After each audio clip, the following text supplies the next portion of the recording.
잠시 펼쳐지고 원하는 것은 무엇을 열을 수 있고 다른 것은 무엇이든 할 수가 있어. 이렇게 우리 그대로 우리 땅을 위해 이렇게 우리 감사를 노래 부르네. 우리 대한민국 우리 조국 영원토록 사랑하리라. 우리 대한민국 우리 조국 영원토록 사랑하리라. 마지막으로 도시에 웃을 수 없으니 종이 길이 높다. 성 하나 담은 속에서 조각을 일어나는 곳 도시는 농촌으로 향하고 농촌은 도시로 이어져 우리의 몸도 끝없이 세계로 뻗어나는 곳. 원하는 것은 무엇을 열어낼 수 있고 다른 것은 무엇이든 될 수가 있어. 이렇게 우리는 나라 우리 땅을 위해 이렇게 우리 감사를 노래 부르네. 우리 대한민국 마지막으로 영원토록 사랑하리라. 우리 대한민국 영조국 영원토록 사랑하리라. 멀리 동해바다 외로워서 오늘도 거센 바람 불어오겠지. 소리만 얼굴로 바람 맞으니 모두야 만만의 삶이 그냥 아리랑 아리랑 홀로 아리랑 고개를 넘어가보자. 하나가 힘들면 쉬어가더라도 손잡고 가보자. 같이 가보자. 푸른 강산 맑은 푸른 고개로 흐르고 설악산 맑은 물도 보게 가는데 우리의 마음은 어디로 갈까. 언제쯤 우리는 하나가 될까. 아리랑 아리랑 홀로 아리랑 고개를 넘어가보자. 하나가 힘들면 쉬어가더라도 손잡고 가보자. 같이 가보자. 저 멀리 동해바다 외로운 섬 오늘도 거센 바람 불어오겠지. 소리만 얼굴로 바람 맞으니 온도야 밤밤에 살짝 그냥 아리랑 아리랑 홀로 아리랑 고개를 넘어가보자. 하나가 힘들면 쉬어가더라도 손잡고 가보자. 같이 가보자. 푸른 강산 맑은 물을 보고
언제쯤 우리는 하나가 될까. 아리랑 아리랑 홀로 아리랑 아리랑 고개를 걸어가보자. 하나가 힘들면 쉬어가더라도 손잡고 가보자. 저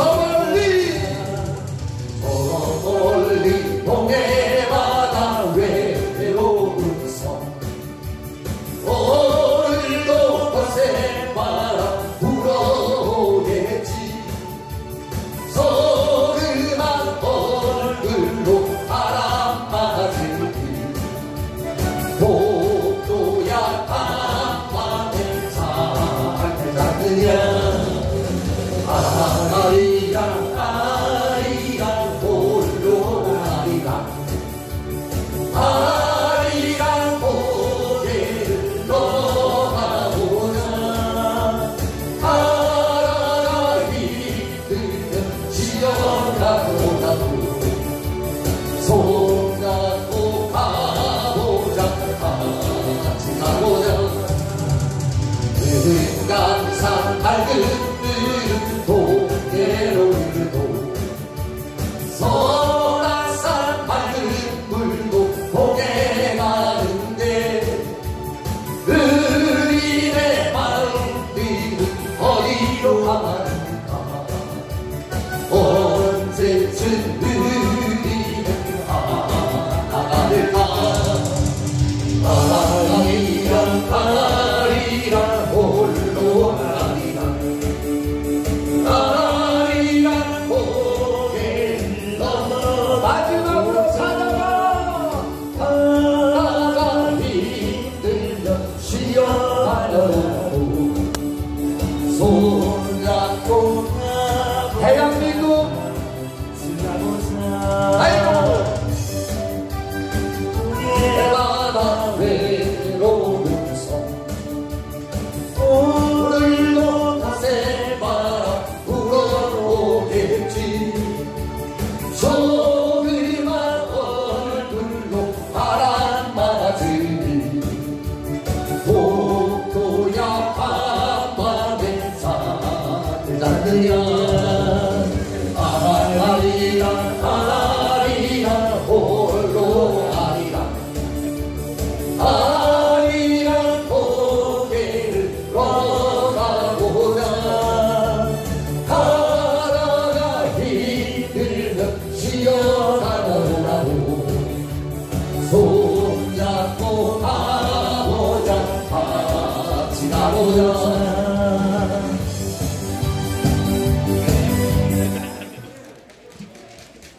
자, 먼저 우리 좋은 찬양을 해주신 이용섭 목사님께 감사의 박수부터 보내겠습니다. 자, 아침부터 이렇게 많이 모여주신 우리 각정당 관계자 여러분, 또 그리고 각 시민단체 대표자 관계자 여러분께 먼저 감사 인사를 드립니다. 오늘 여러분 알다시피 지금 전장년이 지하철을 볼모로 지금 집회를 하고 있어서 오늘 예정 시간보다는 시간이 조금 늦었지만 이 점 또 양해해 주시면 고맙겠습니다. 자, 먼저 오늘 행사는 지금 대한민국이 처한 현실적 문제를 좀 짚어보는 일부 이 자유마을 국민대회를 짧게 좀 하고 그 이후에 각 정당 대표 및 시민단체 대표자 관계자분들의 목소리를 들어서 반드시 이번 총선에서 우파가 200석을 달성할 수 있는 그 결사체를 만들어보고자 오늘 이 행사를 준비했습니다.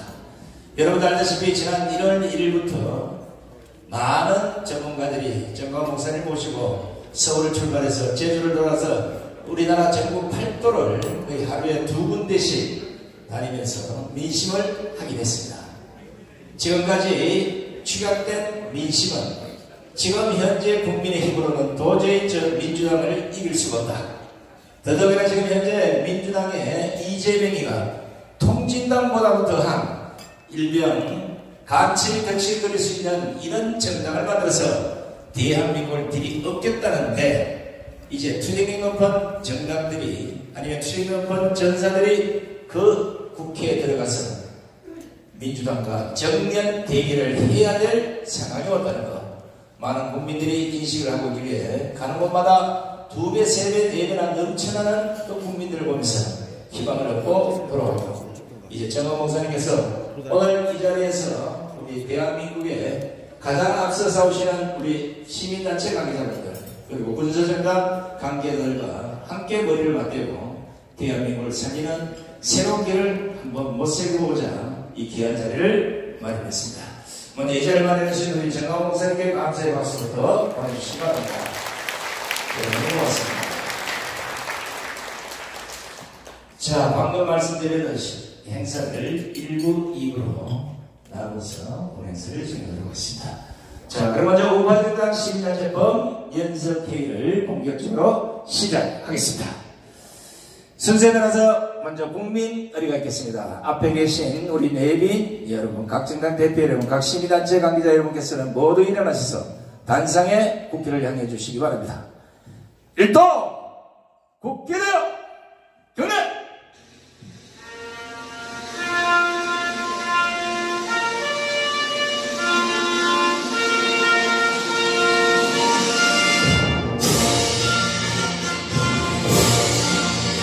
나는 자랑스러운 태극기야. 자유롭고 정의로운 대한민국의 무궁한 영광을 위하여 충성을 다할 것을 굳게 다짐합니다.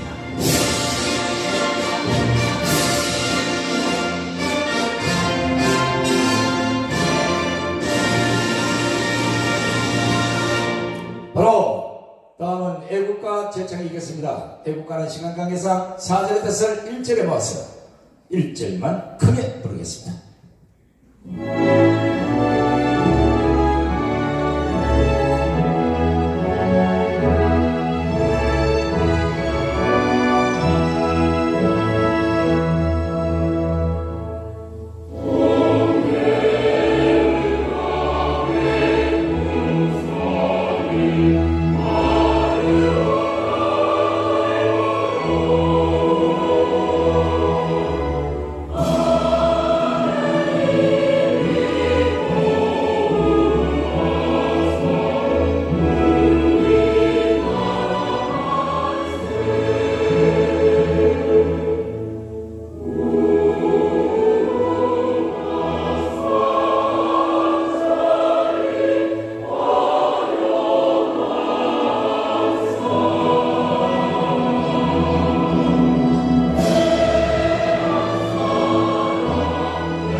이어서 대한민국을 위해 순국 선교하신 분들을 생각하면서 잠시 묵념하는 시간을 갖도록 하겠습니다. 일도 묵념.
모두 자리에 앉아주시기 바랍니다.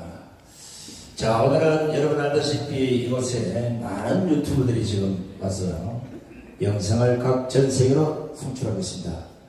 오늘 이 자리가 밖에서 어느 사람이 보더라도 야, 좋은 자리구나, 거기 못 간 게 미안할 정도로 오늘 좋은 의견들을 많이 내주시면 고맙겠습니다. 예고인 대로 첫 번째 순서는 지금 대한민국이 어떻게 굴러가고 어디까지 와 있는지 또 어떤 위험에 처해 있는지 이 시국진단위원 국민대회를 본격적으로 시작하겠습니다. 자, 오늘도 각 분야 전문가들 그리고 내로난 분들 많이 모시고 왔으니까 기다마 들어보시고 어느 것이 대한민국을 구하는 길인지를 마음속에 꼭 새겨주시면 고맙겠습니다. 자, 첫 번째 모신 분입니다. 공산으로 가는 대한민국을 구하고 주사파들의 망나니적 행위에 정면으로 맞서서 싸우고 계신 이 시대의 영적주의자. 이번에 반드시 우파 200석을 통해서 종북 좌파들의 작당을 막아야 한다며 5,300만 국민들을 깨우기 위해서 하루 28시간의 시간을 허비하면서 전국을 완주하고 지금 이곳에 도착하신 국민혁명을 내시며 강기총 대회를 주신 정남욱 목사님 모시겠습니다.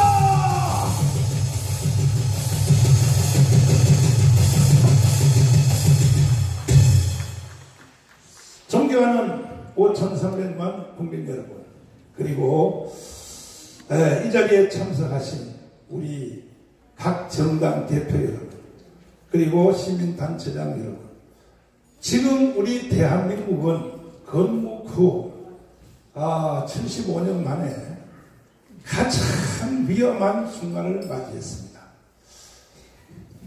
이것은 누가 이렇게 만들었느냐? 정치인들이 이렇게 만드는 겁니다. 특별히 대한민국을 대표하는 두 정당, 더불어민주당 그리고 또 국민의힘정당, 이 사람들은요 정치가들이라고 볼 수 없을 만큼 완전히 정신이 나간 사람들이에요. 저는 2019년도에 문재인이가 대한민국을 해체하고 북한의 연방제로 넘기려고 하는 의도를 저는 기도를 깊이 하는 사람입니다. 기도 중에 제가 알아냈습니다. 알아내고 목사가 오래 사는 게 중요한 게 아니라 죽을 때는 정확히 죽어야겠다 하고 목숨 걸고 광화문 투쟁에 나서서 제가 깜빵을 3번 갔다 왔습니다. 3번.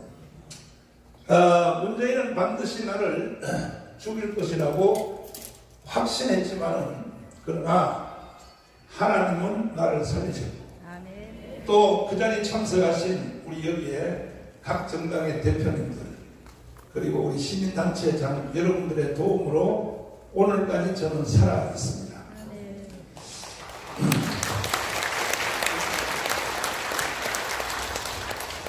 문제는 싸움이 윤석열 대통령을 당선시키고 정권 교체한 것으로 끝난 것이 아니고, 오히려 지금 더 문재인 대통령의 초기 때보다가 더 위험한 순간이 돌아오는 것은, 이제부터 제 설명을 잘 들어보십시오. 4월 10일이 뭐 하는 날이죠? 총선하는 날이죠. 그러면 어느 당이든지 주력 정당인 더불어민주당과 국민의힘정당이 한쪽은 지고 한쪽은 이길 것입니다. 제 예견에는 이미 벌써 좌파 쪽의 전문가들이 스스로 이미 패배를 인정했어요. 국민의힘 정당이 160석에서 170석을 할 것이다. 이건 우리말이 아니고 반대편에 있는 그들이 이미 패배를 인정했습니다. 그러면 나머지 130석 중에서 뭐 한 30석은 우리 또 군소 정당들이 다 나눠 가질 것이고, 그러면 이재명은 거의 100석? 오늘날 국회와 반대 현상이 일어날 것이 분명합니다. 이재명 이 당대표의 공천하는 것을 제가 가만히 유심히 봤더니, 이 사람은 선거에 이기려고 관심 없어요. 관심 없고 지금 과거에 통진당, 이석기당보다가 훨씬 강도가 높은 이러한 정당을 조직하려고 30명이면 족하다. 선거에 이길 필요 없다. 30명 정도면 대한민국을 덮을 수 있다. 제2의 광부 사태를 만들어낼 수 있다. 이렇게 저는 보이는 겁니다. 그러면 여기에서 대비를 하고 이 제약을 막아내야 될 한동훈 이 국민의힘 정당 대표가 이런 것을 벌써 얘기를 하고 대비를 해야 될 텐데 우리 우파 정당의 대표들은 전혀 개념이 없어요. 아주 아민하게 이제 우리는 이겼다. 누가 안 이겼대요? 이길 수 있어요. 그래서 우리는 내일 3.1절 대회를 선포해서 1,000만 명이 강원광장에 모여서 어떠한 국가 반란이나 내란이나 제2의 광주 사태를 일으키려고 하는 세력들에 대하여 선제적 조치를 우리가 취하려고 내일 강화문 3.1절 대회를 선포했습니다.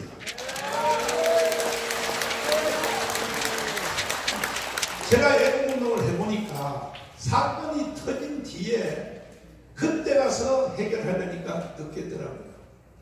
근래에 우리가 와서 이긴 사건이 첫 번째가 우리가 강원운동 4년 동안에 비가 오나 눈이 오나 바람이 부나 투쟁을 해서 이겨낸 결과가 정권 교체했고 윤석열 대통령을 대통령 만든 것이 이게 우파 쪽에서 계속 밀리다가 계속 우파 쪽에서 뭐 광주 사태를 비롯해서 해방 후에 그러다가 이것이 결과가 나오는데 우리가 그때 이김으로 선제적 조치를 취해서 이긴 것입니다. 동의하십니까? 두 번째 사건이 평택의 개딸들의 난동 주한미군 부대를 진입해서 그때에 10명이 분신 자살하도록 되어 있었어요. 저는 이 싸움을 30년 하면서 저도 이건 뭐 공개적으로 수도 없이 말했기 때문에 적들이 알아도 괜찮습니다. 이 싸움을 하기 위해서 저도 저쪽 편에다가 간첩을 심어놨어요. 민노총에다가 3마리 심어놨어요. 그리고 정교조에다가 3마리 심어놨어요. 그리고 또 저쪽에 더불어민주당에 2마리 심어놨어요. 그런데 지금까지 벌써 10년, 20년 됐는데도 내가 심어놓은 간첩이 안 잡혀요. 왜 안 잡히느냐? 그쪽 동네에서 내 욕을 제일 세게 하고 정강훈 이 개새끼 죽이는 새끼. 그러니까 아직 한 명도 안 잡혔어요. 그래서 그쪽에서부터 내가 심어놓은 간첩이 보고가 들어와요, 저한테. 그래서 그 우리의 간첩들이 보고를 해줌으로 평택 사건을 막아낼 수 있었습니다. 저는 평택 사건이 그쪽에서 기획하고 계획할 때에 2달 전에 먼저 알고 있습니다. 벌써 개딸들이 들어가서 10명이 분신 자살하고 25,000명을 동원하여 주한미군 부대를 진입해서 대한민국 국민들은 평택에 있는 미군들을 원치 않는다. 이걸 국제화시키려고 시도를 한 의도를 우리 간첩들에게 제가 보고를 받고 선제적으로 저희들이 방송을 통하여 유튜브를 통하여 나오기만 해봐라. 때려 죽여버린다. 니들이 5만 명, 2만 5천 명 나와? 우리는 10만 명 나간다. 10만 명. 선제적으로 대항을 했더니 결국은 그날 개딸들이 2만 5천 명은 고사하고 97명이 왔습니다.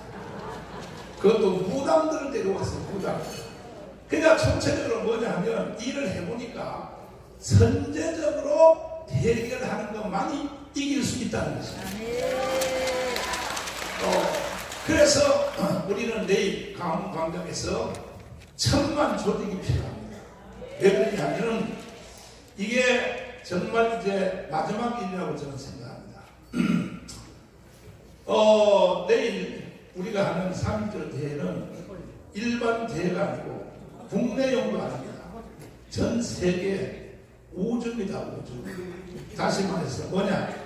전 세계를 틀어지고 있는 유대인 공동체를 이기고 대한민국을 자유통일시켜서 세계의 G2 국가를 만들어내기 위해서 우리가 내일 3.1절 대회를 선포한 것입니다.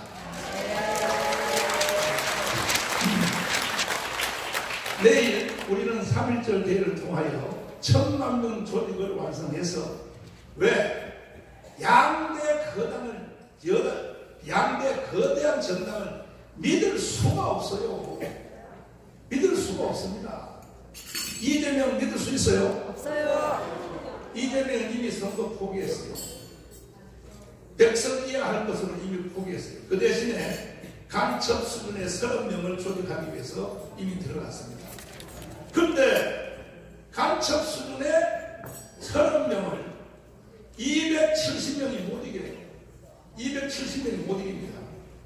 이 사람들은요, 과거에 했던 그 이석기 아로 조직 아시죠? 바로 그보다 강도가 더 높은 사람들로 지금 조직하고 있어요. 그럼 뭐 할 것이냐? 4월 10일 총선이 끝나면 국회가 시작되려면 6월 1일 돼야 시작합니다. 그 2달의 시간이 남습니다.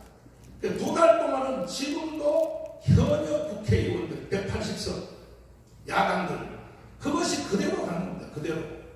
그러면 그 2달 동안에 이미 북한에서 지령이 내려왔어요. 이미 북한에서 지령이 내려왔습니다. 뭐냐? 철의 기회입니다. 건국후 75년 동안에 야당이나 여당이나 180석 한 적이 있어요? 우리 우파 쪽에는요 153석이 기록입니다. 언제? 이명박 때입니다. 이명박 때. 이게 기록이에요. 우파는. 좌파는요 180석을 한 적이 없고 절호의 기회가 선거 끝난 4월 10일 이후에 6월 1일 그 사이에 반드시 저 사람들은 광주 사태를 능가하는 폭동을 나는 일으킬 것으로 저는 벌써 생각을 다 하고 있습니다. 보세요. 정청래라고 들어봤죠? 네. 그 사람이 지금 국회의원 4선인가 5선 하고 있죠? 이 사람이 어떤 사람입니까? 미 문화원에다가 불을 치는 사람 아닙니까? 불을. 이런 사람들. 근데 그거 가지고 안 된다 이거야. 그 정도도 안 된다 이거야. 그보다가 훨씬 강도가 높은 젊은 애들을 지금 공천을 하고 있다는 거죠. 그러니까 우리는 국가의 대혼란을 막아내고 대한민국을 우리가 바로 세워서 좌파들의 난동, 특별히 내전 상태로 몰고 가려고 하는 바로 이 의도를 저는 이미 정보를 다 받았기 때문에 이걸 선제적으로 반드시 제압해서 우리는 세계 G2 국가로 반드시 만들어내야 될 것입니다.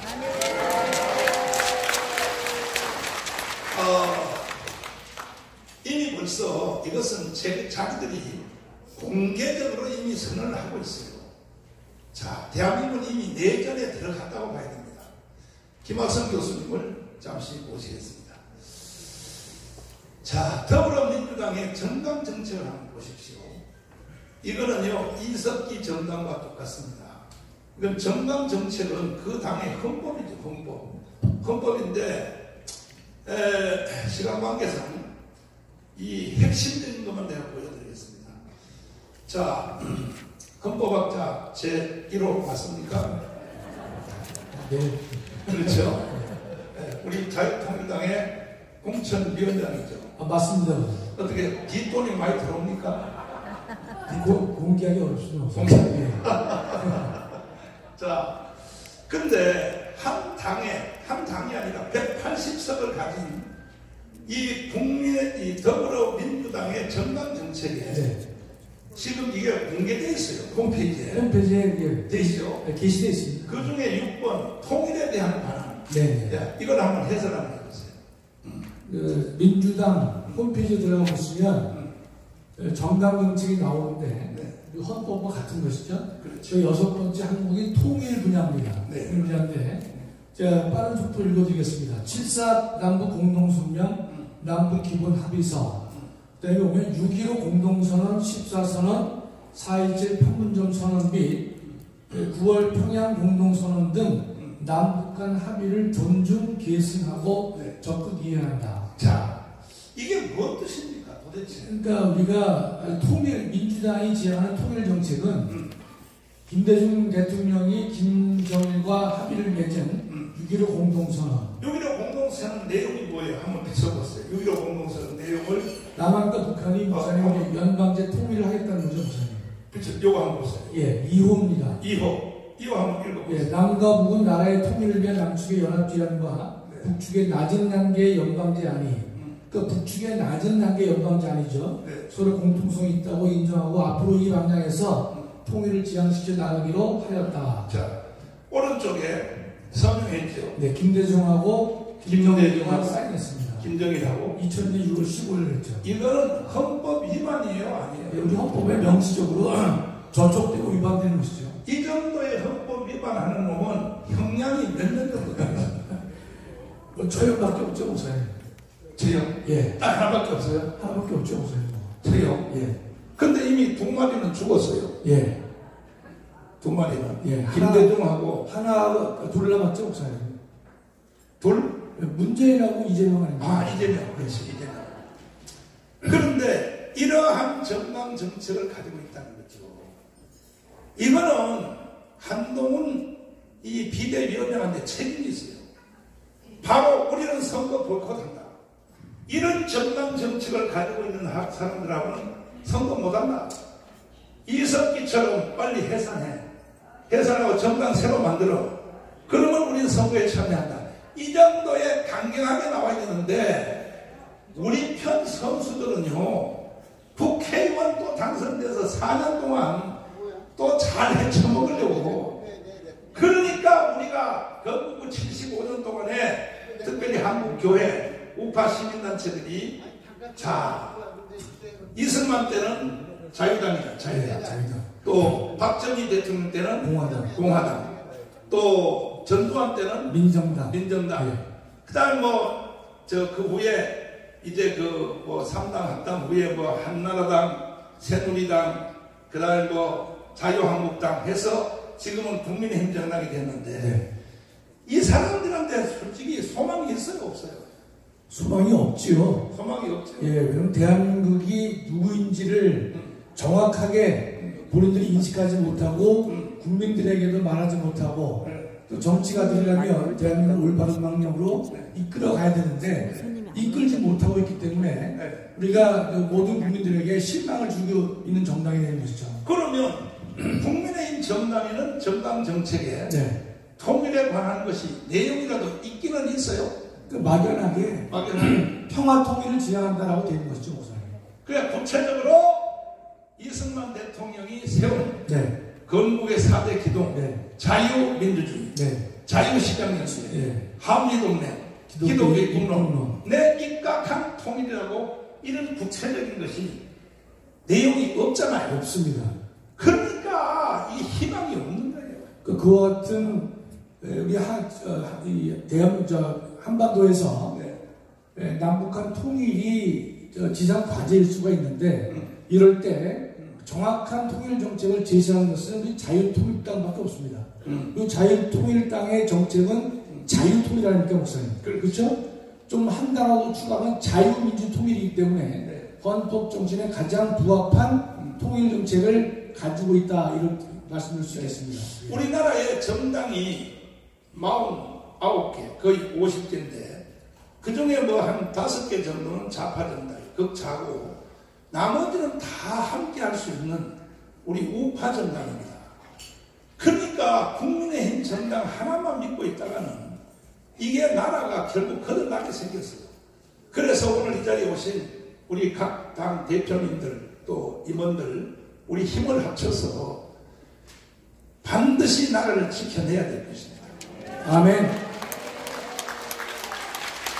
우리의 역할은 우리가 다 연합을 해서 이 자유통일당을 중심으로 좀 연합을 해 주시길 바랍니다. 왜냐하면 우리가 만든 이 정당은 제가 만든 게 아니고 25년 전에 조영기 목사님과 김용훈 목사님이 만들어서 장경동 목사하고 나를 불러서 기독당을 만들어 국회에다 넣어라. 안 그러면 반드시 한국교회가 없어진다. 대한민국도 없어진다. 그 명령을 받들어서 정말 25년 동안 제가요 고생했습니다. 고생했어요. 어른들한테 재수 없이 잘못 걸려들어가지고 그 어른들은요 일을 시켜도 돈도 안 주고요. 돈도 안 주고 일만 시켜먹어요. 그래서 뭐 제가 고생을 많이 했는데, 그런데 그 어른들의 그 해안이 정확했습니다. 왜? 기독당이라는 말을 넣어서 국회에 단 2석이라도 넣어야 된다. 그래야 나라를 지킬 수 있고 한국교회를 지킬 수 있다. 그때 저희도 이해가 안 됐죠.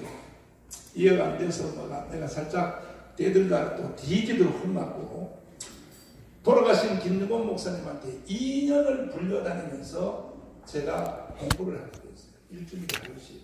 그래서 제가 여기에 대해서 도사가 되어버렸어요. 왜 그런가? 나중에 이제 나가 이해를 빨리 못하니까 이 왜 목사들이 정치에 나서야 되느냐? 그 이유 중에서 일본의 공명당 얘기를 했습니다. 공명당. 일본에는 그 불교 쪽에 속한 종교정당 참가학회에서 만든 공명당이 있는데 그게 비록 30석 정도밖에 안 돼요.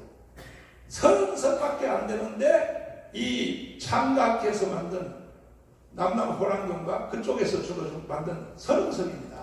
이것이 일본의 거대한 자민당을 코를 깨고 끌고 다녀요. 한국으로 말하면 뭐냐? 정의당하고 비슷해요. 옛날에 사실은 우리나라는 야당, 여당이 다 우파였습니다. 특별히 이승만 대통령이 국가를 세울 때는 야당도 여당도 다 우파였습니다. 특별히 지금은 호남에 속한 사람들이 주로 좌파 정당이라 하는데 그렇지 않습니다. 사실은 대한민국 헌법 만들 때 그 호남 사람들이 이거는 전준하 목사님 설명하겠지만은 그분들은 사실은요 지금 경상도 사람들보다 더 우파였어요. 그 한민당, 이 한민당 같은 이런 당들이 다 협조를 해서 오늘까지 대한민국이 이되어 왔는데, 김대중 대통령이 정치가로서가 아니라 대통령이 되기 전까지는, 본색이 드러내기까지는 사실은 이 민주당까지도 다 우파 정당이었어요. 왜? 이게 헌법을 다 공유하는 거니까. 그러다가 김대중 대통령이 딱 되자마자 드디어 이게 거의 간첩 수준의 본색을 드러냈습니다. 드러내서 호남의 우파인 한광욱이라고 들어보셨죠? 박근혜 대통령 때 비서실장 한 사람입니다. 이게 전부 호남의 최고의 지도자죠. 하나갑 들어보셨죠? 하나갑 대표님하고 내가 포럼도 한번 해본 적이 있습니다. 그러면서 나보고 하는 말이 그랬어요. 하나갑 그때 그분이 목사님을 직접 만나보니까 우리하고 똑같네요. 이렇게 말을 했어요. 그날이 언제였었냐면요. 김정일이가 죽은 날이었어요. 죽은 날.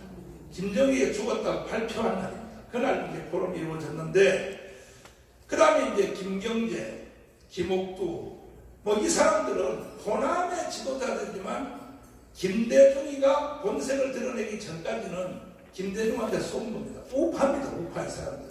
맞죠? 나중에 박근혜 대통령 선거할 때 다 박근혜 쪽으로 넘어온 사람들 아닙니까?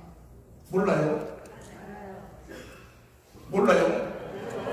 그래 우리는 경상도든지 전라도든지 원래 우리나라는 다 우파란 말이야. 우파. 근데 이 김대중 이 개자식 말이야. 이 한 놈 때문에 완전히 지금 더불어민주당이 북한으로 넘어갔어요. 북한으로. 넘어가게 된 겁니다. 그러면 이 해결을 어떻게 해야 되겠느냐? 자유파 모든 정당들이 하나가 힘을 합쳐서 반드시 이 내란을 막아내야 될 것입니다. 동의하십니까? 동의하십니까? 자, 3대 대통령이 평양 가서 서명한 게 있잖아요. 네. 그 연방제 통일 서명. 예. 6.15 공동선언이 김대중이가 한 것이고 그렇죠. 다시 7년 후에 노무현 대통령이 14성명에서 다시 확인했습니다. 그 아까 그 2번 다시 한번 읽어보세요. 서명하면서 그래요. 2번. 2호요? 2번, 그렇죠. 2번. 2호. 네, 2호. 그러니까 남과 북은 네. 나라의 통일을 위한 남측의 연합제안과 북측의 낮은 단계 연방제안에 서로 공통성이 있다고 인정하고 앞으로 그 이 방향에서 통일을 지향시켜 나가기로 하였다. 여기에 김대중이가 서명하면 돼요?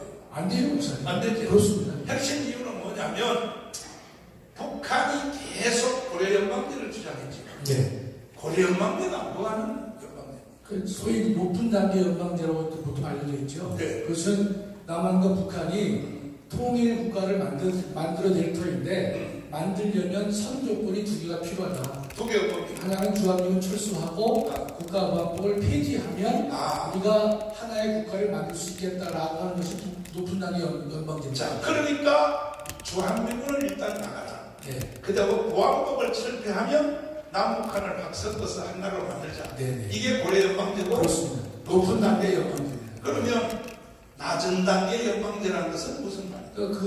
이제 김일성의 지원은 CR도 먹히지 않는 얘기이기 때문에 그렇지. 일단은 이 통일 방안을 바꾼 것이죠. 어떻게?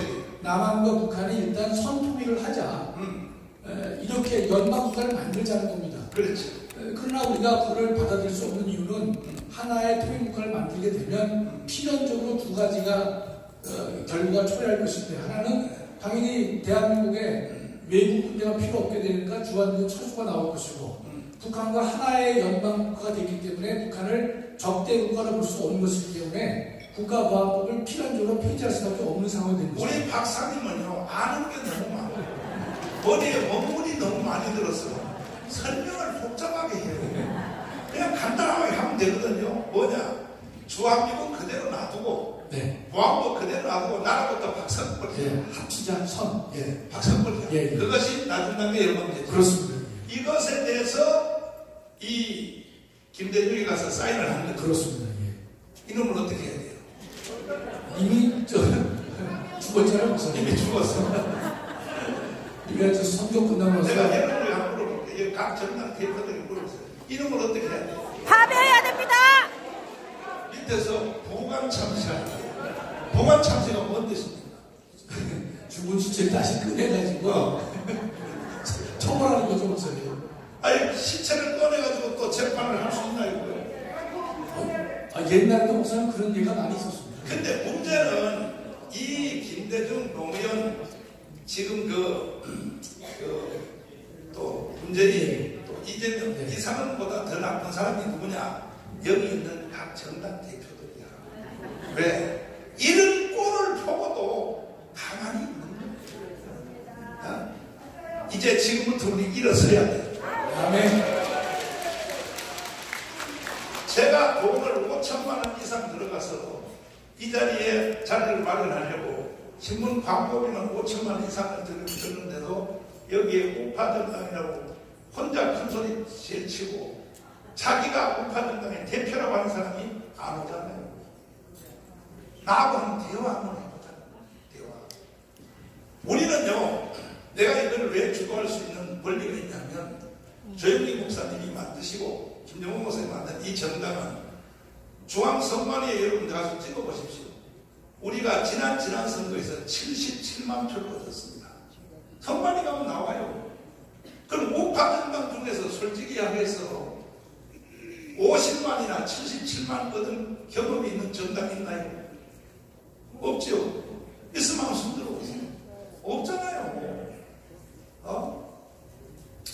그러니까 저는 이것을 난 주도할 수 있는 나는 역사적인 근거를 가지고 있다고 생각하고 그렇다고 내가 잘났다는 것이 아니라 난 잘날 수도 없죠. 왜? 내가 만든 정당이 아닙니까? 조영기, 김정은이가 만든 당입니다.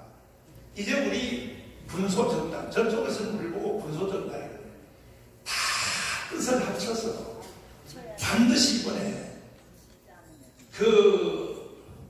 국회에 들어가서 더불어민주당은 해산시켜버려요. 그리고 국민의힘 정당은 완전히 우리가 견제하여 일본에 있는 공명당 이상으로 기여를 해서 반드시 우리의 최후의 목적인 자유통일을 이루어내야 될 것입니다. 동의하십니까? 자, 마지막 말씀. 예, 우리 광화문에 총사령관이 여러분 누구라고 생각하시죠? 네, 광화문의 총사령관은 하나님이시죠. 근데 하나님께서는 우리에게 눈에 보이는 총사령관을 허용하셨는데 그것이 누구십니까? 목소리는 너무 작으신데 전광훈 목사님이라고 하는데 이론의 여지가 없습니다. 우리 전 목사님께서는 20년 또는 30년 동안 왜 혼자 이 일을 하는가? 나는 이 일을 하는데 왜 홀로인가? 수없이 외치시면서 수많은 정치권과 언론에 비난을 감수하면서 꿋꿋하게 지금까지 오셨습니다. 그래서 자유통일당을 지금 굳건하게 세우고 계시고 지금도 670만 또는 7년 만에 자유마을 서명을 통해서 많은 하부 조직을 확보하고 계시고 전국을 다니시면서 수많은 비용을 들여서 국민들을 계몽하시고 하나가 되게 만드시는데 가장 결정적인 희생을 하신 분이 전광훈 목사님이기 때문에 우리는 전 목사님을 광화문 애국세력의 총사령관이다, 국민혁명의장이라고 부르는데 조금도 부족함이 없을 것입니다. 전 목사님께서 오늘 이 우파 정당 및 시민단체 대표들을 모으셔서 우리가 하나 되자, 이번만큼은 대단히 중요한 상대로 우리가 목전에 두고 있기 때문에 하나가 되기 위해서 이런 자리를 만들어 주셨는데 여러분 잘 알다시피 이 모임에 총론에 있어서는 아무도 이의가 없습니다. 우리가 함께 하자는 데는 이의가 없지만 악마는 반드시 디테일에 있다라고 하듯이 강론에 들어가면 생각을 달리할 수가 있습니다. 그러나 조금 전에 목사님께서 말씀하셨지만 그래도 가장 크게 중심이 돼서 기여하는 정당이 자유통일당이라면 개인의 의견이라든지 이해를 좀 내려놓으시고 하나가 돼서 이번에 총선에서 압승을 거두기를 간절히 소망합니다. 제가 간단하게 광고를 하나 드릴 텐데 우리 자유통일당의 비례대표 후보들을 저희가 접수하고 있는데 저는 너무 감사하게도 훌륭한 남자 여자 후보들이 많이 지원을 해주셨습니다. 저는 부풀려 말하지 않습니다.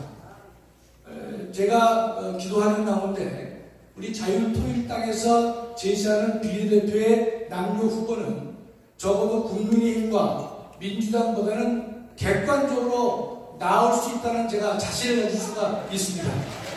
지금까지 내주신 분이 그래요.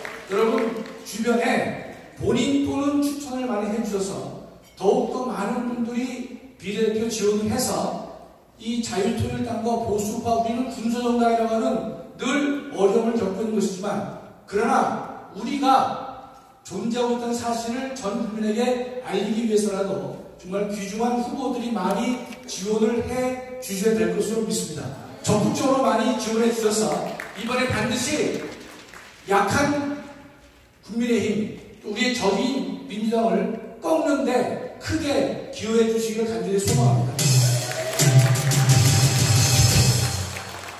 이 자리에 오신 각 정당 대표님 여러분, 우리는 이 생각 저 생각을 할 시간이 없습니다. 반드시 광화문에서 내란이 일어나게 되어 있습니다. 언제? 4월 10일부터 6월 1일 사이에.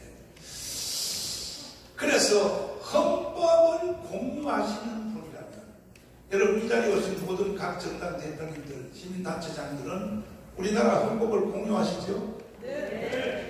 헌법을 거부하는 사람이 있으면 손 들어보세요. 바로 추방식이라는 거예요. 헌법을 공유하시죠? 네. 헌법을 공유만 한다면 북한의 노동당 김정은까지도 나는 받아들일 겁니다. 근데 그 새끼들은 헌법을 공유할까요? 절대 못하죠. 그러니까 대한민국 헌법이 기준입니다. 헌법, 그 다음에 헌법 위에 있는 우리나라의 건국의 4대 기둥 이승만의 자유 뭡니까? 자유, 한미, 기독교 이걸 공유하는 사람이라면 이 여기 오신 어느 당의 대표든지 누구든지 우리 당의 공천에 추천해 주시길 바라고. 왜 그러냐면 이게 굉장히 외람된 말씀인데 여러분들이 각계전투에서는 각 정당별로 활동해서는 솔직히 우리 양심적으로 한번 얘기해봐요. 국회에 단 한 소리라도 들을 가능성이 있어 없어요? 대답 안 하시는데 있어요? 절대 불가능합니다. 내가 25년을 이걸 해왔습니다. 우리는 77만 표를 얻고도 12,000표가 부족해서 결국은 국회 문고리 잡았다가 주저앉았습니다. 이를 내가 경험한상 보면은 지금 우리가 45개 우파 정당 각자가 다 정당 정책이 다르고 다 있어도 헌법은 공유할 것이고 그러니까 여러분들이 각계전투에서는 절대로 불가능한 일이에요. 내가 경험해봐서 25년 동안 내가 피를 봤습니다. 피를. 근데 이번에 기회가 왔어요. 드디어. 왜? 제가 강화문 운동을 했기 때문에 우리 당으로 결집을 하고 있습니다. 이미 우리가 당비를 내는 당원들, 이 당비를 내는 것이 한 달에 3억 이상이 들어와요. 한 달에 3억 이상. 그 다음에 당비 안 내는 우리 또 당원들 합치면 130만이 넘습니다. 이건 이미 우리는 이겨놓고 게임을 하는 거예요. 그 다음에 이제 그 이상의 또 우리를 지원하는 이 강원 세력들이 670만이 넘습니다. 그러니까 우리는 이번 선거에 최소한 원내 교섭단체 20석 이상을 넣어야 됩니다. 그러니까 여러분들도 함께 참여해 드리도록 제가 오늘 문을 열어드리려고 오늘 이 자리를 마련한 것입니다. 만약에 제 말을 못 알아들으시면 무슨 사태가 일어나느냐 황무선 장관님을 잠깐 모시겠습니다. 자, 앞으로 나오시는데 자, 보십시오. 와이버거 영상을 먼저 한번 들어봐 주십시오. 이게 강원광장에서 5.18 같은 광주 사태가 내란이 일어난다고 벌써 미국의 국방부 장관이 예견하고 있습니다. 일단 이 영상부터 먼저 한번 보시길 바랍니다. 자. 여러분들은 대한민국이 멸망하면 어떤 이유에서일 것 같습니까? 전쟁, 자연재해, 국가부도, 전염병. 전직 미 국방부 장관 캐스퍼 와인버거는 그에 쳐서 더 넥스트월을 통해 이렇게 예측했습니다. 내전. 만약 대한민국이 멸망한다면 간첩과 주사파의 공작에 의한 내전에 의해서일 것이다. 저도 이 역사적 사실에 기반해 가상으로 한반도의 마지막 시나리오를 예고해보겠습니다. 광화문 광장에서 촛불 시위와 태극기 세력이 극렬하게 충돌을 일으키고 있다. 촛불 시위의 외침은 이와 같다. 윤석열 탄핵, 주한미군 철수, 평화협정, 종전협정, 연방제 통일, 태극기 세력의 외침은 이와 같다. 문재인 이재명 구속, 한미동맹 강화, 주사파 척결, 자유통일. 고도로 훈련된 북한의 간첩들이 매년 북한으로 들어가고 있는 경찰복과 군복으로 위장하여 빌딩에 올라간다. 그리고 이들은 태극기 세력이 아닌 반대편의 촛불 시위 쪽을 향하여 사격을 실시한다. 촛불 시위에 앞장섰던 많은 사람들이 위장 간첩이 쏜 총알에 의하여 쓰러져 간다. 이성을 잃은 촛불 시위대는 경찰을 향해 달려들어 총을 빼앗고 경찰을 향해 난사하기 시작한다. 전국에 퍼져있는 북한의 지하 조직은 좌경하는 국민들을 선동하고 전국에서 동시에 민중 공기를 일으킨다. 여기에 국내에 있는 중국인, 조선 쪽 100만 명이 가세한다. 5.18 때와 마찬가지로 일제히 파출소와 무기고를 습격해 무기를 탈취하고 난동을 일으킨다. 모든 관공서가 점령당하고 이렇게 대한민국은 손쓸 틈 없이 내란 상태로 돌입하게 된다. 경찰도, 군인도, 미군도 그 누구도 막을 수 없을 만큼 사태는 걷잡을 수 없이 커져만 간다. 이렇게 한국의 내전 상태가 확대된 바로 이때 북한의 특수부대 군인들이 대한민국을 접수하고 기습 남침을 한다. 이미 절반이 넘게 좌경하는 국민들은 김정은 만세를 외치며 인민군과 김정은에 대하여 환영 행사를 진행한다. 이렇게 대한민국은 돌이킬 수 없는 연방제 통일로 가게 된다. 이 상황은 대구 10월 폭동으로부터 시작하여 제주도 4.3 사건, 여순 반란 사건, 5.18 광주 사태에 이은 북한 공작의 완성이었다. 내부 반발을 억누르기 위해 모든 언론을 통해 성명서가 나온다. 모든 공무원은 그대로 유지되며 현재 치안 질서도 그대로 유지될 것입니다. 이렇게 모든 국가 권력을 완벽히 장악한 후 그들은 본색을 내보인다. 본보기로 김정은과 노동당의 호의적이지 않은 시민 1,000만 명을 학살한다. 공산주의의 실체를 알게 된 국민들은 살기 위해 배를 타고 가장 가까운 일본으로 탈출을 감행한다. 그 숫자는 1,000만 명에 달한다. 이렇게 1,000만 명이 보트피플이 되어 망망대해를 떠다니게 된다. 이것은 소설 속의 얘기가 아닙니다. 이번에 정권 교체가 이루어지지 않았다면 벌써 일어났을 일들입니다. 이미 일본 국회에서는 이것을 예상하고 일본으로 건너온 한국 난민을 어떻게 수용, 처리할 것인지 대비책을 논한 바 있습니다. 하지만 이와 같은 상황을 대한민국 국민만 모르고 있습니다. 제가 존경하는 한국의 사상가 신명복 선생은 지난날 제주가 꾸었던 꿈이 지금 우리의 꿈입니다. 이제 이정영 군하고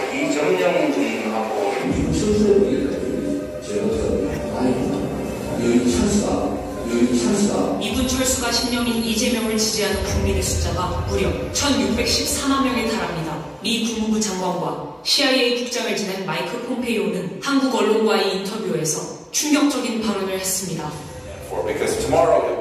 지금 이 상태로 간다면 다음 전쟁은 대한민국입니다. 자, 와인버거 국방부 장관에 대해서 한번 설명해 주세요. 누구십니까, 이 사람? 예, 캐스퍼 와인버거 장관은 미국의 40대 대통령인 레이건 대통령의 연임을 했습니다. 8년 동안 재임 시에 7년 동안 미국 국방장관을 지냈습니다. 여러분, 레이건 대통령은 미국 국민들로부터 미국의 건국 대통령인 조지 워싱턴이나 토마스 제퍼슨이나 링컨 대통령의 범과는 근래의 가장 위대한 대통령으로 손꼽히고 있습니다. 그 이유는 아주 군비 확장 정책과 스타워즈 그런 정책으로 소련 연방을 완전히 해체시켰습니다. 그 가장 위대한 대통령을 뽑히는 레이건 대통령의 그런 정책을 실제로 입안하고 실행한 가장 실무적인 책임자가 캐스퍼 와인버거 장관입니다. 쉽게 말하면 러시아 연방을 해체시킨 맞습니다. 바로 실무자. 네. 이분이 이 장관님 맞습니까? 맞습니다. 자, 그런데 이 장관님이 책을 하나 썼단 말이에요. 30년 전에. 그 책 이름이 뭡니까? The Next War. Next War. 이거 다음 전쟁. 아니 영어를 잘 못 알아들으니까 한국말로 좀 해봐요. 다음 전쟁입니다. 아, 다음 전쟁. 이것은 1991년도에 네. 초판이 발간됐습니다. 그러면 이 책 내용을 줄여서 한마디로 말하면 어떤 내용입니까? 앞으로 전 세계에서 전쟁이 일어날 가능성이 있는 지역을 5개를 뽑았습니다. 그 중에서도 가장 가능성이 높은 지역을 우리 대한민국으로 뽑은 것입니다. 이 책에는 그 시점을 1998년으로 해서 예측을 했습니다. 이 책은 소설이 아닙니다. 픽션이 아니고 와인버거 장관이 7년 동안의 국방장관으로서의 경험과 미 국방부에 있는 여러 가지 데이터를 기준으로 해서 앞날을 예측한 어떻게 보면 연습입니다. 자, 그런데 그분은 이제 뭐 30년 전에 책을 썼다고 하는데 지금 트럼프 대통령 때 국무장관을 하신 이 누굽니까, 이 사람? 폼페이오. 이 사람의 말을 한번 다시 한번 들어봐 주세요. Because tomorrow it will be you. Because tomorrow it will be you. 자, 이 사람은 현재 사람이었습니다. 예. 세계 정보의 1인자라고 봐야죠. 그렇게 볼 수 있습니다. 근데 이 사람이 조선일보 주체로 2년 전에 와서 대답을 하는데 이 사람이 하는 말이 영어로 하는 말이 이게 뭔 말입니까? 이분은 여러분 굉장히 수제입니다. 미국의 스포 미 육사를 수석으로 졸업하고 그 다음에 하버드대에서 로스쿨을 졸업하면서 1등으로 수석으로 또 졸업했습니다. 박사학위를 받았습니다. 그리고 이분은 여러분 잘 아시는 트럼프 대통령이 대통령을 할 때 최초 1년간은 미 중앙정보 CIA 국장을 했고 그 다음 한 2년간은 국방장관이 아닌 미 국무장관을 보입니다. 그래서 어떻게 보면은 그 이후에도 지금도 활발하게 보수 우파의 아주 대표적인 분으로 차기 대통령으로도 계속 거론되는 겁니다. 이분은 그때 조선일보 주최로 포럼에 오셨다가 기자회견을 했습니다. 2023년도 5월 3일입니다. 기자들이 물었습니다. 지금 우크라이나 전쟁이 계속되고 있는데 다음은 어디라고 생각하십니까? 그랬더니 내일 전쟁이 일어난다면 바로 당신들 차례다. 우리 대한민국이 이렇게 경고를 하고 있습니다. 자, 근데 이런 내용들을 한동훈 비대위원장이 이걸 알까요, 모를까요? 저는 모를 거라고 봅니다. 우리 동영상을 봤으면은 알고 책을 읽어보지는 않을 거라고 봅니다. 그러면 대한민국을 이끌어가는 두 정당 지도자가 이재명과 한동훈이 이걸 모른다면 대한민국은 희망이 없는 거예요. 아니 국방부 장관과 국무장관 이건 현재 사람이에요. 이 사람들이 하는 말을 전 세계가 다 알고 있는데 대한민국을 대고 뒷꼭지 대고 낄낄 묻고 있어. 다음은 너들이야. 지금은 우크라이나가 말이야. 그런데도 이런 말을 무시하는 이런 정당 대표들이 희망이 있냐 이게. 마지막 말씀. 여러분 이렇게 참석해 주셔서 감사합니다. 여러분 저는 오늘 꼭 이 말씀을 드리고 싶습니다. 개인이나 기업은 7번 쓰러져도 다시 일어설 수 있습니다. 7.8개 할 수 있습니다. 그런데 나라는 한 번 망하면 끝입니다. 맞습니다. 여러분 역사를 보면은 모든 패전국들은 멸망하기 전에 외국의 침공을 결정적으로 받아서 멸망하지만 외국의 침공을 부르는 국내 상황 때문에 먼저 패망의 길로 가고 있다고 역사는 말하고 있습니다. 여러분 국가 자살이라는 말을 들어보셨습니까? 여러분 우리나라가 불행스럽게도 개인의 자살률이 최근 20년간 인구 10만 명당 자살률이 34명에서 28명 정도로 해서 계속해서 1위입니다. 3번 제외하고 나머지 1위입니다. 그런데 여러분 국가 자살도 있습니다. 여러분 일본의 70년이 저는 우리 윤 대통령이 정말 다른 분야도 잘하고 계시지만 군사, 안보, 외교 면에서는 저는 95점 이상을 주고 싶습니다.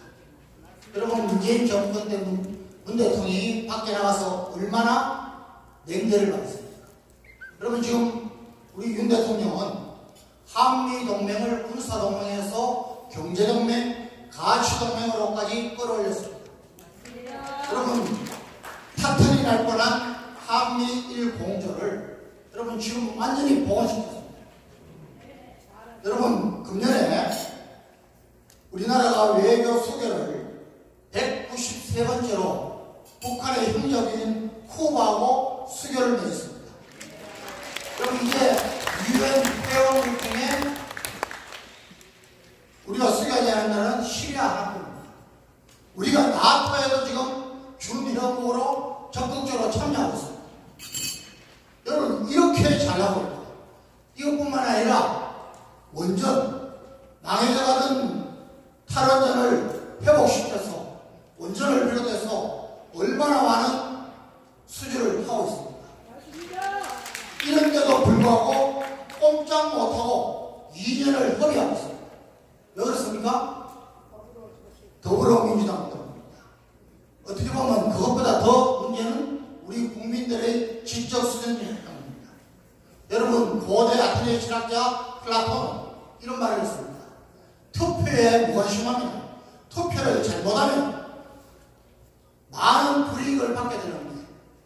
시민들, 지금은 국민들이 받는 가장 큰 불이익 중에 하나는 나보다 못한 놈들한테, 열등한 놈들한테 지배를 받는다는 것입니다. 여러분, 우리 지금 국회 수준은 어떻습니까? 정치 수준은 어떻습니까? 여러분, 모든 공적기관 신뢰도 조사하면 제일 꼴찌가 국회의원입니다. 국회입니다. 국회를 바꿔야 됩니다.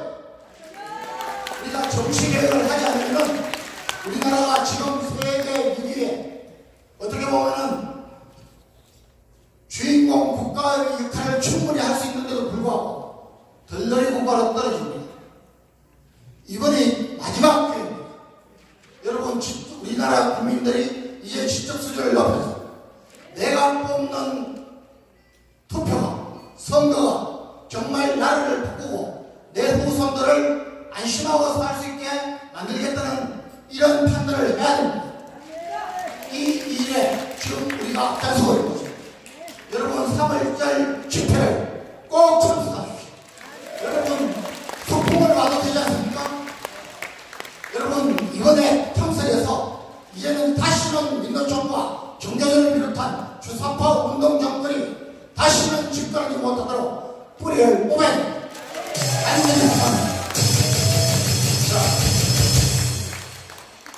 결국은 이 넥스트 워라고 하는 이 와인버그 장관의 내용은 쉽게 말하면 광주 사태는 과거에는 5.18 광주에서 일어났지만 광화문에서 광주 사태보다가 몇 배 더 강한 사건이 일어난다. 그 내용 아닙니까? 맞습니다. 그런데 광주 사태 그 1980년도 5월 18일 날 때에 그때 미군들이 왜 안 막아줬어요? 미군들이 분명히 있었지만 우리 한미 간에 미군은 정규전에 한해서 개입해서 있습니다. 전시에 작전권을 미군에게 들어가면 그때 한미 연합군을 지휘해서 전쟁을 하게 됐습니다. 이런 국내 상황이나 소규모 침투 사건 뭐 이런 것은 절대로 미군이 개입하지 못하게 좀 되어 있는 것입니다. 근데 그때 미군이 광주 사태에 들어가서 미군이 작전을 폈으면 우리 중시 전두환이가 욕을 하고 그랬을 텐데. 이 동맹이나 여러분, 이 한미 동맹은 앞으로 이런 동맹은 절대 맺을 수 없습니다. 지금 우리나라가 세계 6위지만은 미국이 우리나라하고 이 동맹을 이런 식으로 맺어주지 않습니다. 얼마나 이승만 대통령이 그때는 정말 보잘것없는 우리나라인데 해안을 가지고 그 한미 동맹 때문에 지금 70년 동안 외침을 안 받고 있잖아요. 여러분, 목사님이 계속해서 염려하시고 하는 것은 군사력으로 전쟁을 하면 무조건 우리 이깁니다. 미군이 없어도 이깁니다. 제가 자신 있게 말씀드렸습니다. 오래 걸리지도 않습니다. 전쟁 양상은 완전히 변했습니다. 그런데 여러분, 전쟁이 일어나서는 우리가 10년, 20년 이겨도 후퇴를 하기 때문에 억제를 해야 합니다. 절대로 안 일어나게 됩니다. 그 역할을 저와 여러분들이 이번 3일 집회를 통해서, 내일 집회를 통해서, 또 4월 10일 총선을 통해서 확실하게 우리 후손들에게 물려줘야 된다는 것입니다. 박수 하겠습니다. 신혜식 대표님을 모시겠습니다. 자, 그야말로 우리 유튜브의 왕인데 유튜브를 제일 먼저 시작하셨고 매니아도 지금 제일 많고 참 이 신혜식 대표님을 보면요, 이 마음이 말이야, 그 수없는 그 이제 대담하러 오시는 분한테 아니 자기 회사가 손해볼 줄도 모르고 어떻게 보면 좀 모자란 것 같아요. 나 지금 생각해보니까 그런 거. 가서는 유튜브 만드세요. 유튜브 만드세요. 아니 같은 그 통일 업종인데 유튜브 만드세요. 그래가지고 신의 한수를 거쳐 가서 유튜브를 만든 사람들이 이게 진성호 TV고 또 뭐 거의 다예요. 거의 다. 거의 다인데 우리 대표님하고 나는 20년 이상 됐습니다. 이 아스팔트 투쟁을 저를 잘 알고 제가 이제 가끔 거기에 이제 설명하러 가면은 정말요 저한테 도움받은 사람이 수십만입니다. 그런데 이 대표님 혼자만 다 해요. 20년 전에 내가 애국운동할 때 정강훈 목사님께 큰 도움을 받았는데 여기에 시청자 여러분 중에 정강훈한테 도움 안 받은 놈이 있으면 손들어봐. 이렇게 말을 해요. 그래놓고도 도움 안 받은 척 해요. 오늘 여러분도 내 도움 받았어 안 받았어? 받았습니다. 밥한 끼 얻어 처먹는 거면 또 다 도움 받는다. 근데 이걸 숨기고 정강훈을 아는 것을요 창피하게 생각하고 내 머리에 뭐 뿔이 두 개 날렸어요. 아니 근데 하루는 이제 우리 대표님하고 상의하기를 도저히 국민의힘 정당 저 사람들 그대로 두면 안 되겠다 해서 우리가 가지고 있는 그때는 기독자유통일당 이걸 다 해체하고 그 다음에 이제 5대 유튜브 신의한수, 이봉규 TV 그 다음에 또 구성문 TV, 황정 TV 해서 우리가 당원으로 왜냐하면은 국민의힘 정당의 이 실력이 건국 후 75년 동안에 당원이 30만 명밖에 안 돼요. 30만 명밖에 안 되는 당원을 가진 이 당이 대한민국을 끌어갈 수 있겠어요? 없습니다. 그렇지. 그래서 우리가 손해를 보면서 다 우리가 해체해서 우리가 국민의힘 정당으로 들어가자 해서 들어갔어요. 들어가서 30만 되는 것을 74만 명으로 우리가 올렸어요. 올렸더니 김기현 대표님이 나가라고 아니 근데 우리가 도와주려고 이렇게 국민의힘 정당에 다 들어가서 몇백만의 그 당원을 만들어 주려고 하는데 왜 그 사람들이 우리 보고 나가라고 왜 그랬을까요? 이번에 이제 국민의힘이 공천하는 모습을 여러분들 보시고 계십니다. 명단을 쭉 보면서 이 사람이지 맞아. 그리고 힘이 나야 됩니다. 그런데 명단을 쭉 보면 아는 사람이 없다. 아는 사람이 없어. 또 명단을 보면 그 밤에 그나물이다. 왜 그러냐? 자신들만의 기득권을 지키기 위해서 보수를 이용하고 있는 겁니다. 너희들은 표만 찍어 우리는 권력과 그 많은 힘을 국회에서 누릴 거야 이거죠. 그러니까 광화문 애국 세력이 들어오는 것을 절대적으로 반대합니다. 왜? 자신들이 가지고 있는 기득권을 뺏길까봐 그러죠. 그러니까 이번에 여러분들 석동현 변호사님 그래도 광화문에서 전광훈 목사님과 우리 애국 세력들 잘 알고 있는 동지들 아닙니까? 바로 컷오프 시켰습니다. 그 이외에도 뭐 김정식이라든가 여러 청년들 우리 광화문에서 그래도 김이라도 좀 센 사람들 이런 사람들 대부분 컷오프 이름도 없이 경선 배제된 사람들이 대부분입니다. 반면에 말이죠. 저는 이름도 잘 모르겠는데 마포에 갑자기 어떤 후보가 딱 들어오기도 하고 운동권 후보입니다. 운동권을 상대하는데 운동권이 필요하다면서 운동권 후보를 냅니다. 여러분들 운동권 누가 제일 많이 상대했죠? 광화문 세력이 제일 많이 상대한 겁니다. 운동권은. 예? 그러면 거기에 맞대응할 수 있는 세력을 세워야 되는데 운동권하고 싸우는데 운동권을 세웁니다. 어처구니가 없습니다. 그럼 그 운동권이 전향을 하고 정말 반성을 하고 또 그리고 그런 투쟁에 경력이 있어야 되는데 얼마 전까지만 해도 회집했습니다. 운동권 하다가 수십 년 동안 민주당으로 나왔습니다. 그러면서 운동권이라고 하면서 그것이 자객공천이라고 하고 있습니다. 전 도대체 이해를 할 수가 없습니다. DNA도 마찬가지죠. 그러나 우리가 이해를 해줘야 되겠죠.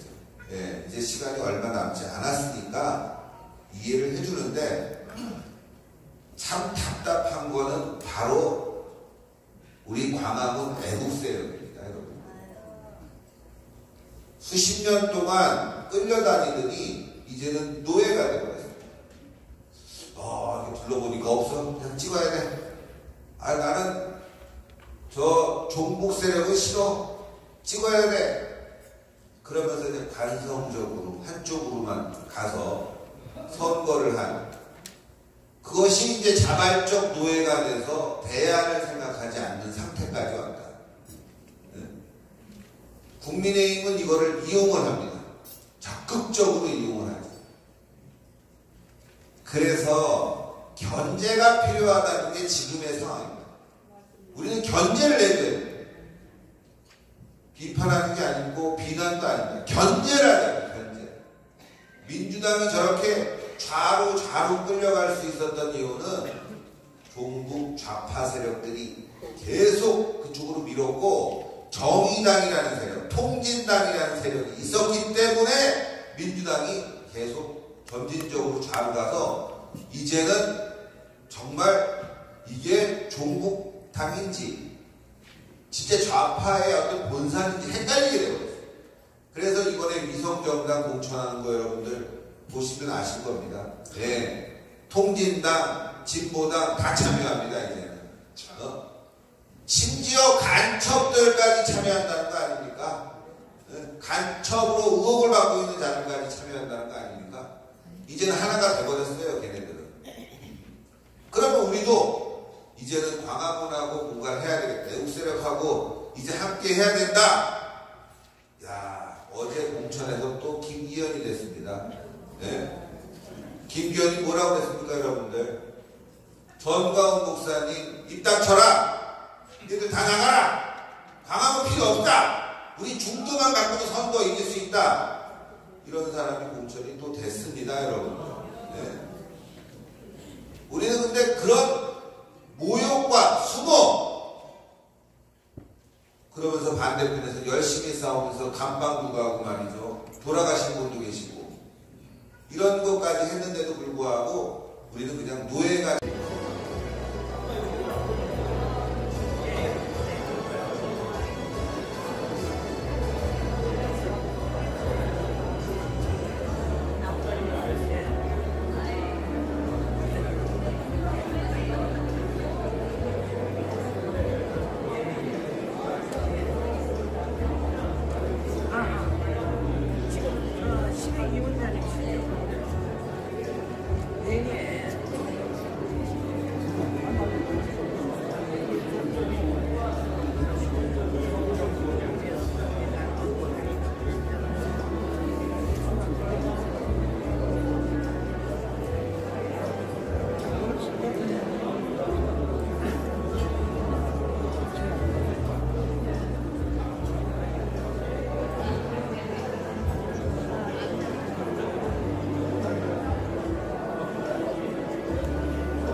여기 길 좀 열어주세요.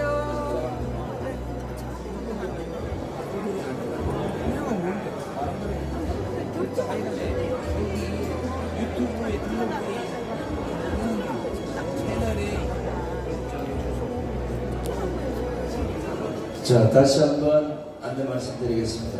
지금 아직 그 지하철이 안 풀려서 10시 반경에 또 시간을 너무 지체할 수 없이 이게 이제 임대 시간이 있기 때문에 10시 반쯤에 시작을 하고요. 각 정당에서 오신 분들, 정당에서 오신 분은 7번 좌석에 가서 전화 주십시오.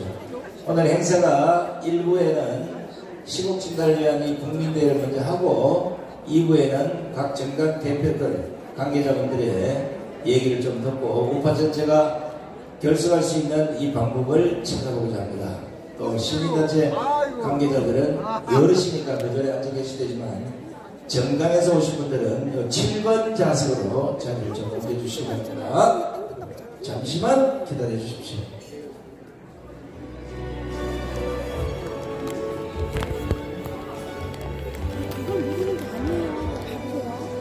이거를 이래서 가운데로 한다고 했는데 이게 얼굴이 보이냐고 지금 이게 보여요?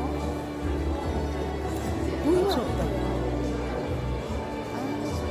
앞으로 못 가게 했으면 저는 저쪽에 양다리 앉아서 찍었거든.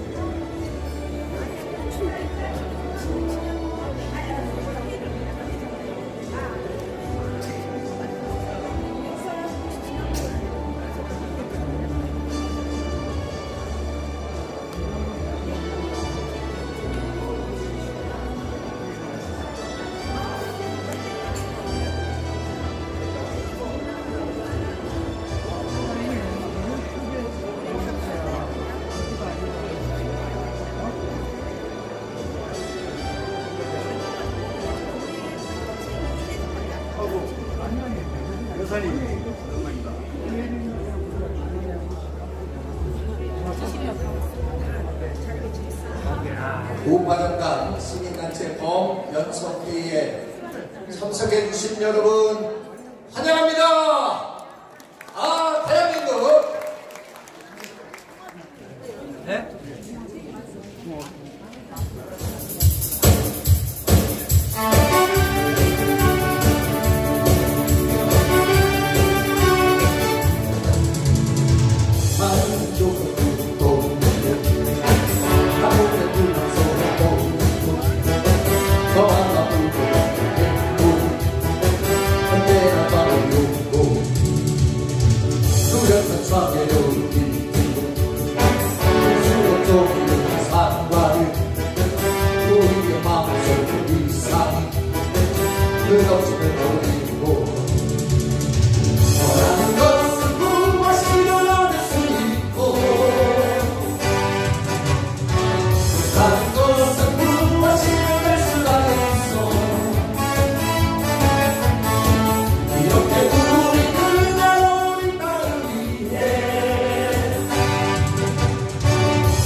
다른 것은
평화를 잃어가고 도시는 동쪽으로 가고 동쪽은 도시로 이어져 우리의 모든 것이 세계로 뻗어가는